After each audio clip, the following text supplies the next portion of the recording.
ist unerbittlich. Er ist investigativ. Er geht der Sache auf den Grund. Herzlich willkommen bei Chris geht der Sache auf den Grund.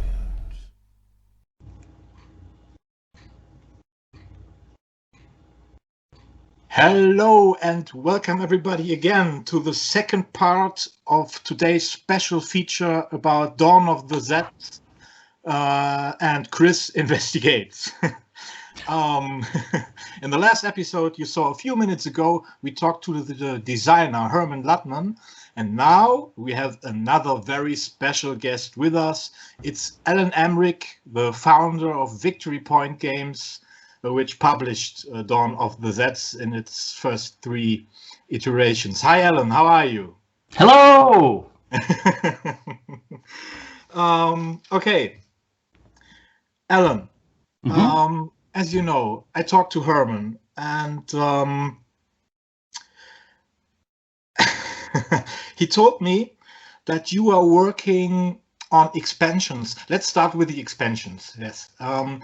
He told me that you would be working on expansions for Dawn of the Zeds, on new expansions. Can you tell us a bit about it, please?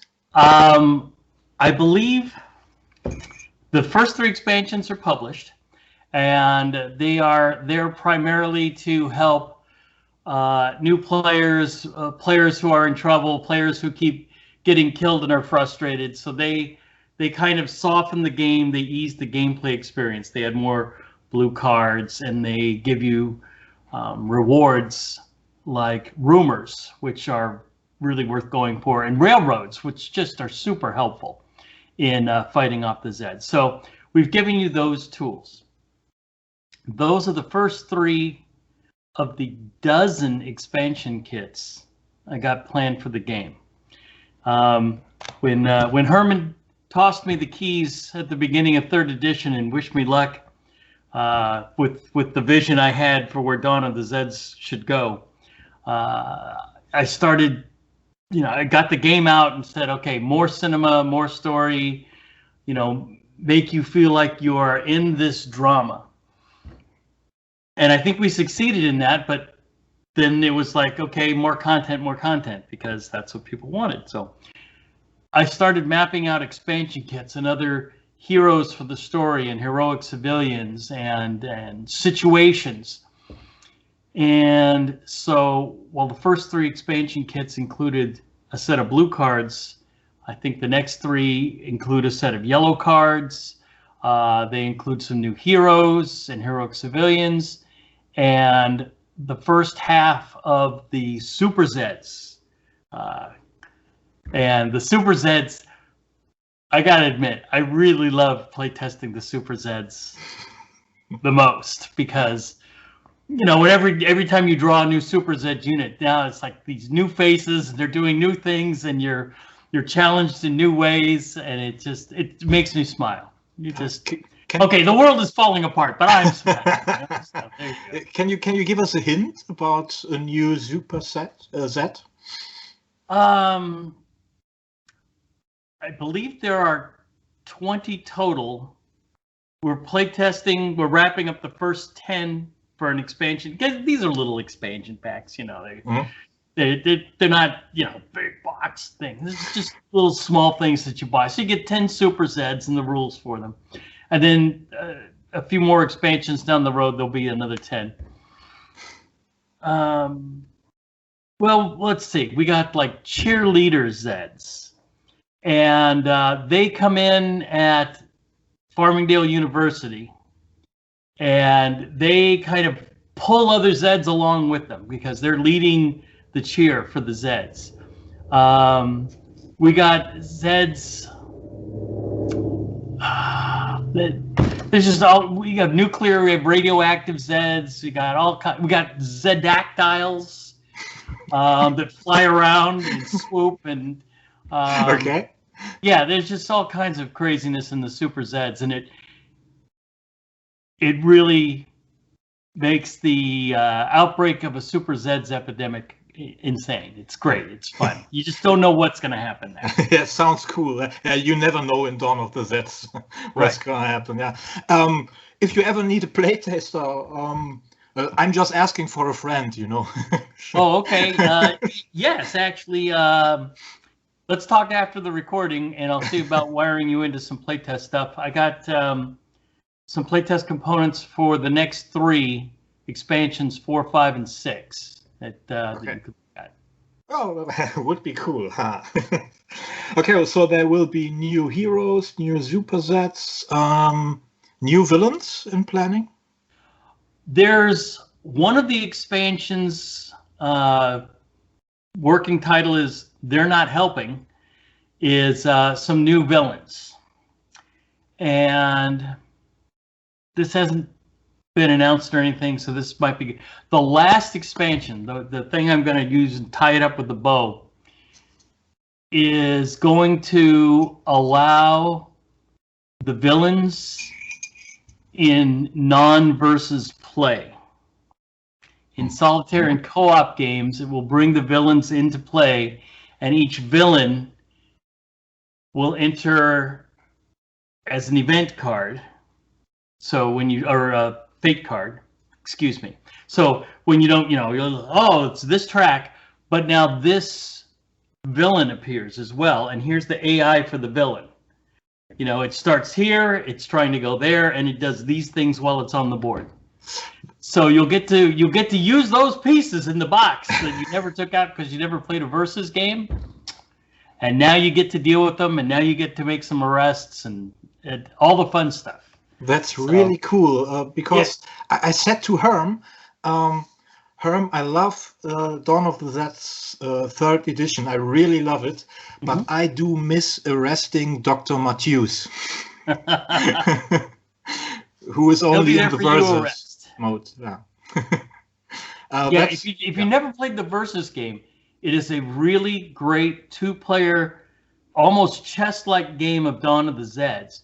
Because when it's your turn, you know that you just about lost the game.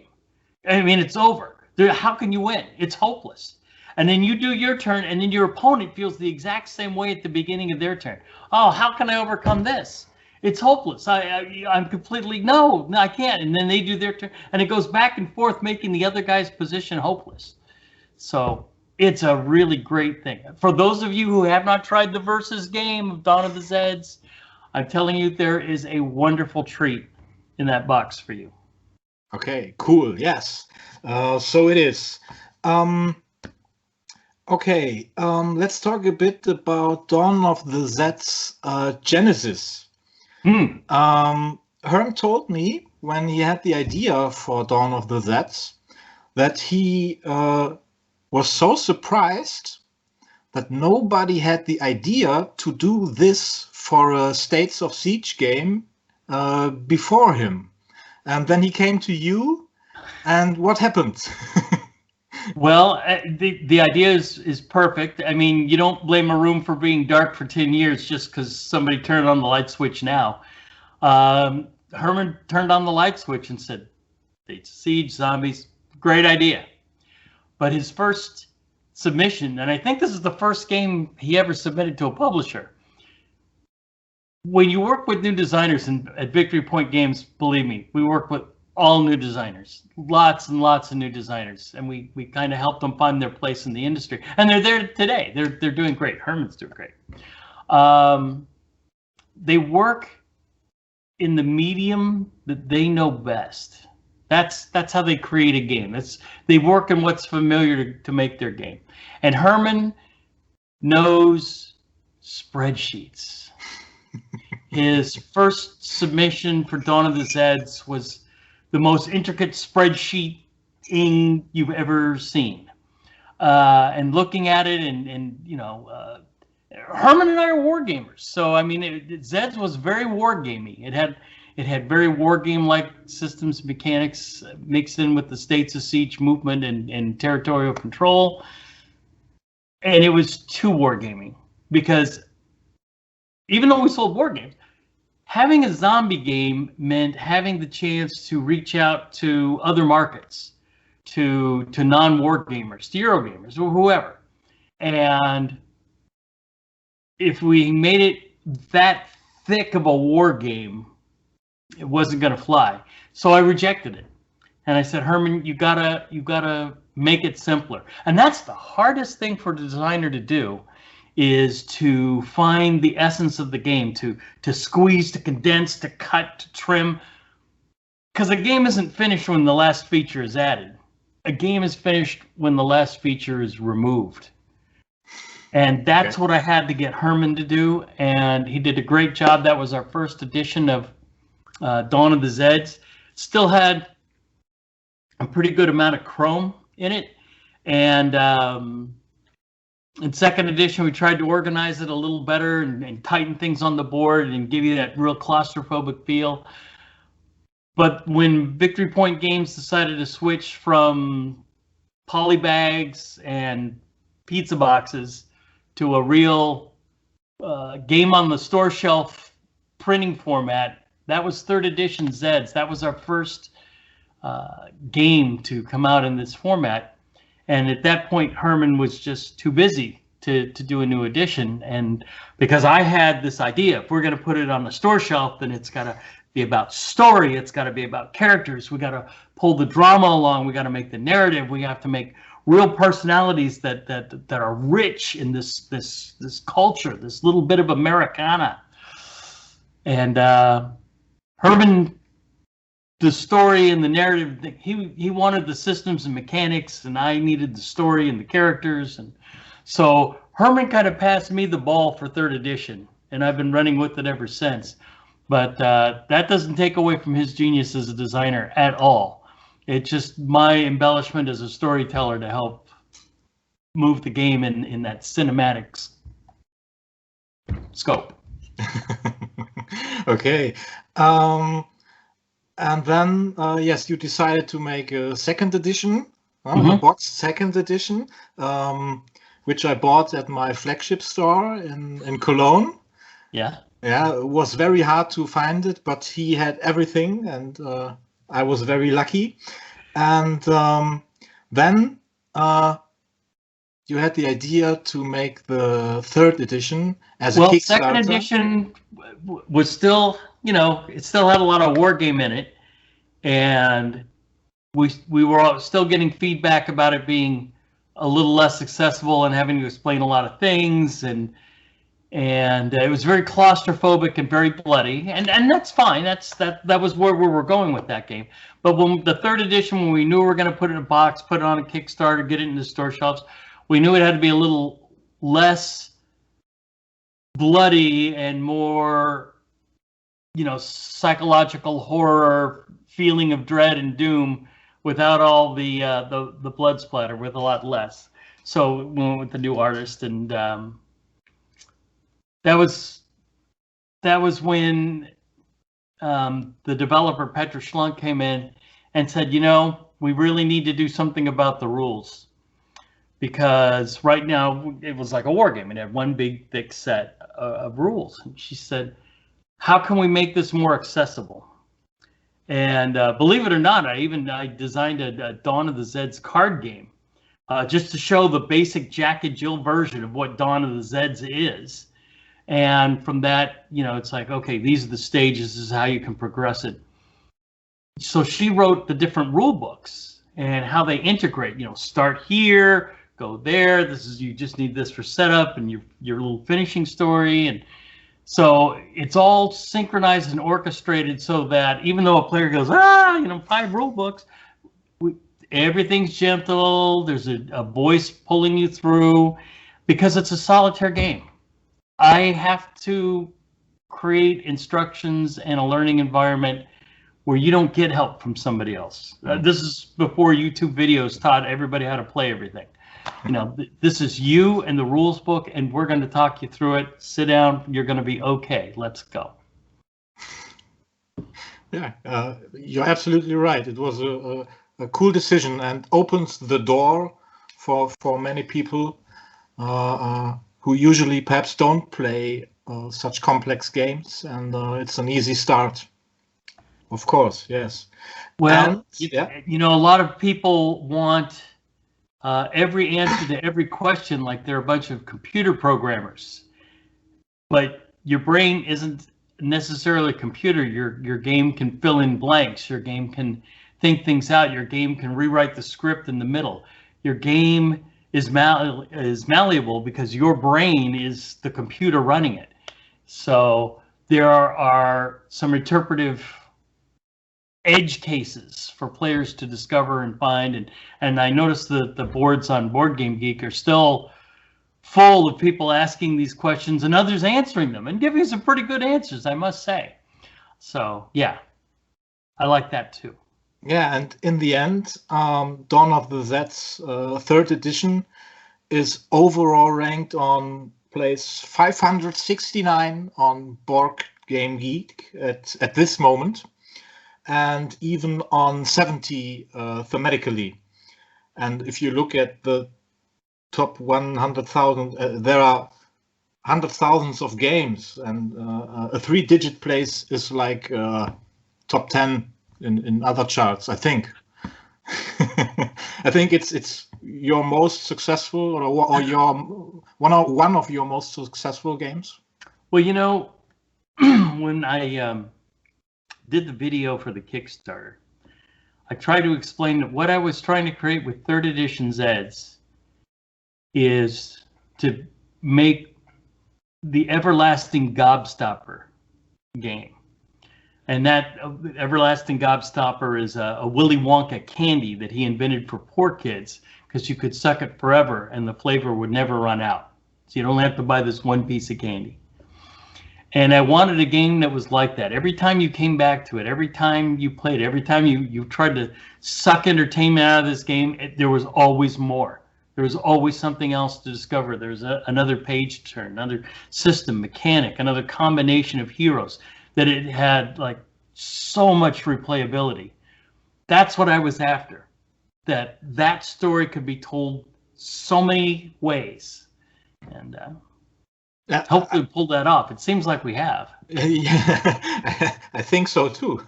If I look at the second Kickstarter for the first 3 expansions, you nearly doubled your backer numbers, which I think is a sign of a success. Because just like with a movie who gets a sequel, how well received the first movie was, you see when the sequel, or at the numbers of the sequel. And doubling the numbers is, I think, was exciting for Victory Point Games, I think. You know, every game tries to do things for replayability. You know, you want players to be able to play it more than once. You don't want it to just be a puzzle, you solve it and you put it away.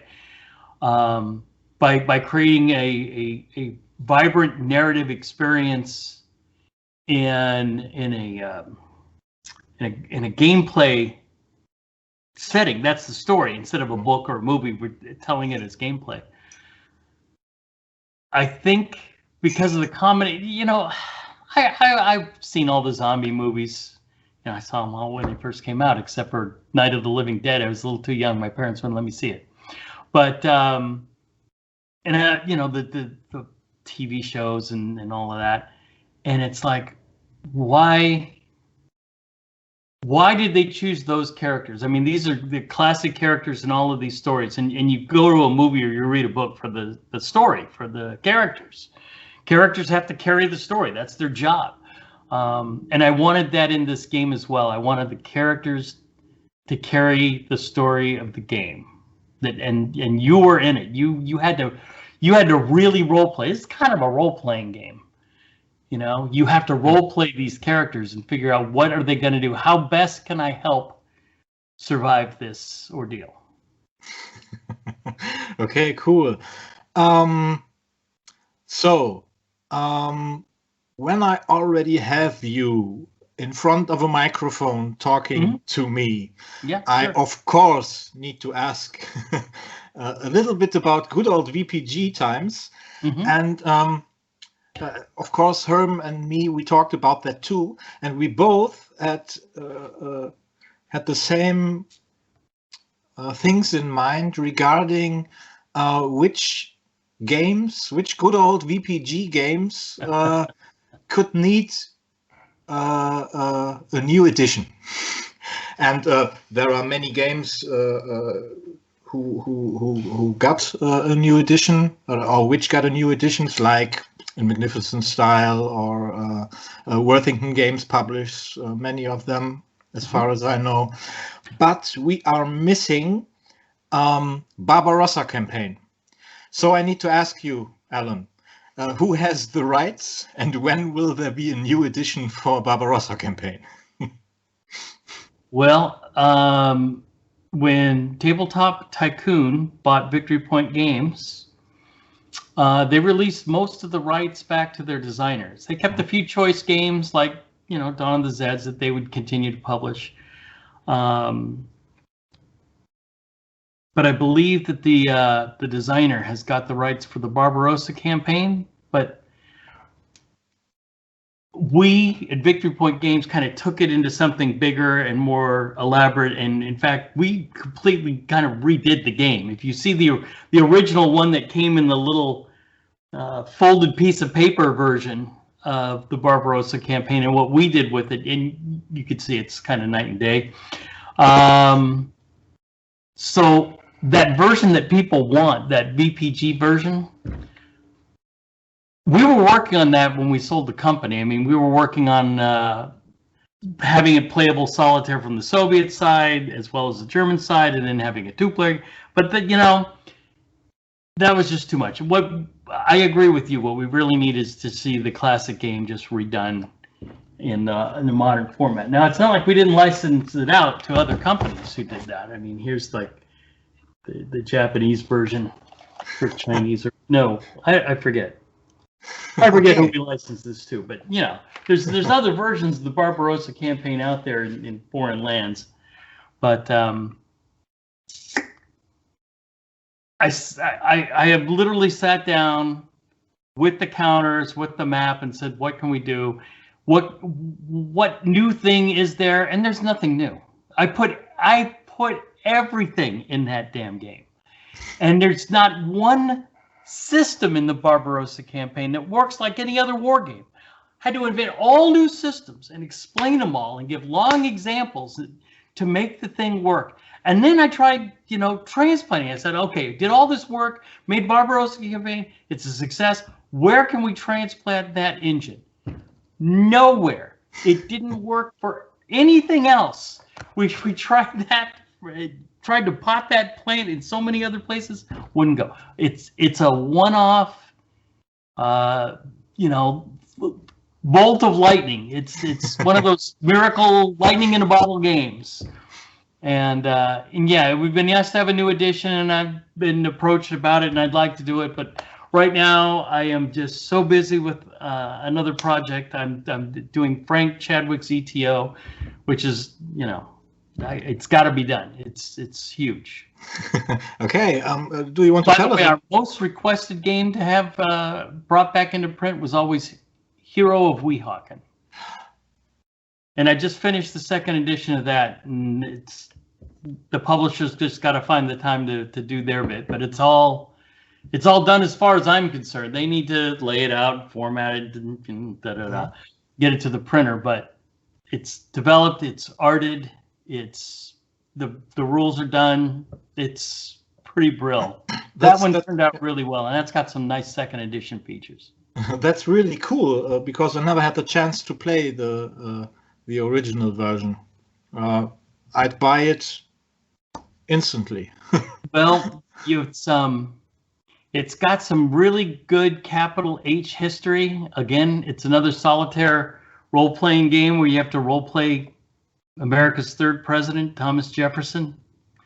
And not only is the young Republican crisis threatened from turmoil within and without, but you have Aaron Burr hatching his conspiracy to do Lord knows what. You get all kinds of rumors about what it could be, but you gotta catch Aaron Burr before he pulls the trigger and launches his plot, and suddenly you're at war with Spain or Mexico or the whole Louisiana Purchase secedes, or there's a coup d'etat. Who knows what Aaron Burr is up to? So, do you want to tell us a bit about the big project you're working on at the moment?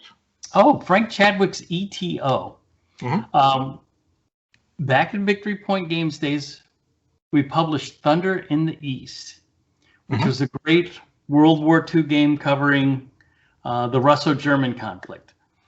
And oh my gosh, talk about well received. That we wanted to make a player's game where, you know, wargamers could sit down and actually have fun with the pieces instead of sweating over the rules. Like when I was a kid, you know, in high school, I used to get a new issue of S&T and we just played the game and the rules hopefully didn't slow us down. We used to play games to have fun. All the mental energy was put over the game board and not into the rule book. So we wanted a game series like that. And that was a mini monster game. It's what wargamers would call a 3-mapper. It's got the equivalent map space of 3 map sheets to make the Russian front go. And that's not a monster. I think you have to have at least 4 maps to be a monster. So it's a mini monster. It's a good size game. You need a couple of those folding tables to put it on and make it all work. So but dang, it's fun. I mean, I literally played it, play testing before we published it, and you know, up to recently, it's just as a wargamer, it's so rewarding and so fun to play. And you know, it's got the emerging narrative of the campaigns, and you know, you got the simple economic systems. The combat is crisp and clean, and you make things happen. It's really a test of player abilities versus the fickleness of, you know, the gods whenever the die drops, you know, that sort of thing. But that's only the first volume of a 5-volume series. Okay. So the second volume is the entire Mediterranean. The third volume is the Western Front, both, you know, 40 and 44. And the fourth volume is the Arctic. And the fifth volume is the locking piece that connects everything together and makes it a full campaign. So okay. That's so you'll need a whole weekend to play through longer than that. This is why we are blessed to live in the age of things like Sun Tzu and Vassal and these electronic game programs. But you know, like I said, Thunder in the East fits on 2 tables. I got room here in the attic for 2 tables, no problem. So yeah, I mean, you can sit down and play. And a scenario is only about a dozen turns long. You know, when you play a full campaign game, with each turn represents 1 to 2 weeks, depending on the weather, that's a long time. But when you play a scenario and you're just playing the dramatic juncture in the war and seeing it, you know, then that's eminently more manageable. But yeah, now I'm working on the whole big thing. We've decided we got to finish every game before we release the next one, because that way we're sure that all the pieces fit perfectly together. So it is a very big project, but we're gaining on it. We're actually checking off so many things. We're much closer to done than to start. So that's good. Okay, yeah, sounds very interesting. But in the end, I need to ask, you're also a board game design teacher. Mm-hmm. Is that true? Yes. So let's imagine I'm your student. Okay. What would be thematically your first lesson for me? Well, I'm a history guy, so I'd start by teaching you the history of board games and know that they weren't invented when you were in high school, that they actually go back about 3000 BC, and you can still play the first board games. You can still play the Royal Game of Ur. You can still play, you know, Senet. You know, those games still work, and they had certain things in common, and they taught you stuff. When you play the ancient Egyptian game of Senet, you know, you probably didn't know that that game invented the spawning point. You know, 2800 BC, and there we still use it to this day. You know, the concept of the spawning point is still there. Everything we have today, you know, was invented a long time ago. Around 800 AD was a game called Chaturanga that changed everything. There was a philosopher in India who creates a new game.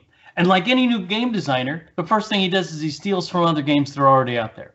So he grabs what we call today the chessboard. He stole it from another game, and he's going to use it for his game.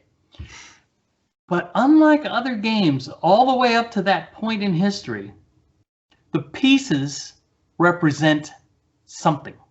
They're not just there to tell you who owns me by what color I am. They're not just there to tell you where I live by what space they're on, what position on the board they exist.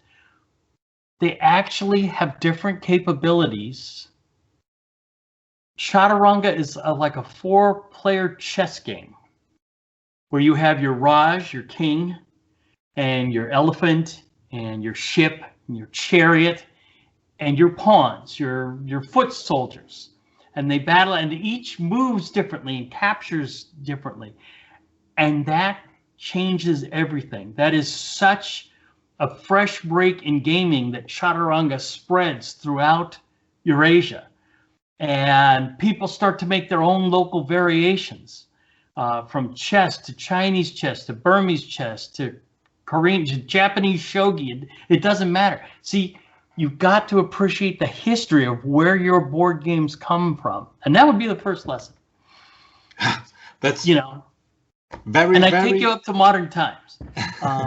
But if you wanted to be a designer, I'm not the world's greatest designer. I'm a developer. I take a design and I focus it and I polish it and I test it and I smooth and refine mechanics and systems and make a presentation of it, give it a look, give it something marketable. That's what I do. That blank piece of paper that a designer can fill in with that's not my thing. My thing is to take that piece of paper, that napkin that's got scrawled on notes, and turn that into a game. That's what I do.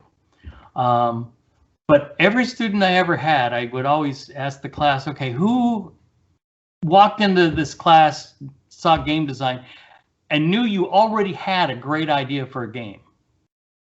All the hands would shoot up. They all know that if just people would listen to them, if people would just make this game that they see, their vision for a game, that student would be rich. They'd be making, you know, thousands, tens of thousands, hundreds, millions of dollars. You know, they would be rich beyond belief. And I said, okay, stop adding zeros to how rich you're going to be. You only need one 0. That's the only digit you need, because that's what your game idea is worth. I'm sorry to tell you guys, your game idea is worth 0, because it's not the idea for a game. Everybody has an idea for a game. It's like having oxygen molecules in the air. Everybody's got ideas for a game. It's the work, it's the labor, it's the talent, it's the equipment, it's the market, it's all of that stuff that has value. If you went to your banker and you said, hey, I need a loan. I got this great idea for a game as collateral. Here, you know, they'd be picking up the phone. Where's my phone? Security, we have another one. We got to get rid of this guy. So that has no value. Your banker would laugh you out of the building. Instead, if you have like the resources of a company, of a publisher, you have a track record, you have people who know what they're doing, how to polish, how to make art, how to lay out, you know, how to coordinate with the printer, how to do the logistics, the shipping, the marketing. When you have those things, you have a game company, and you can borrow on that because you have a track record. You could show, you could accounts receivable, accounts payable. But the great idea for a game, everybody has a great idea for a game. And that's the reason I decided to interview people with great ideas, right, and don't publish them myself. Well, all you need for your great idea for a game is to find a publisher who will team you up with a producer who believes in your idea. Once you have someone inside championing your game, saying, we got to make this, we got to do this, we need the resources to bring this to life. This game, this is a happening thing. This should be our next. When you have that person, your partner in crime, advocating at a publisher to help you get things done, that's, you know, and some companies are so small, that's the owner, you know, so yay. Alan, Yeah. thank you very much. That really was inspiring and great fun. And I'd love to talk to you anytime, whenever you pick a subject, pick a time. I love three things. I love gaming, the hobby. I love gamers as people. They're great. They're the best bunch of folks. And I love games because they're fun. And they make my brain work in fun ways. And I really enjoy it. So between gaming, gamers, and games, anytime you want to talk about any of those three, Skype me. Thanks so much, Alan. You're breathing gaming with every word you make. That fantastic. Thank you so much. Till next time, Alan. All right. Bye.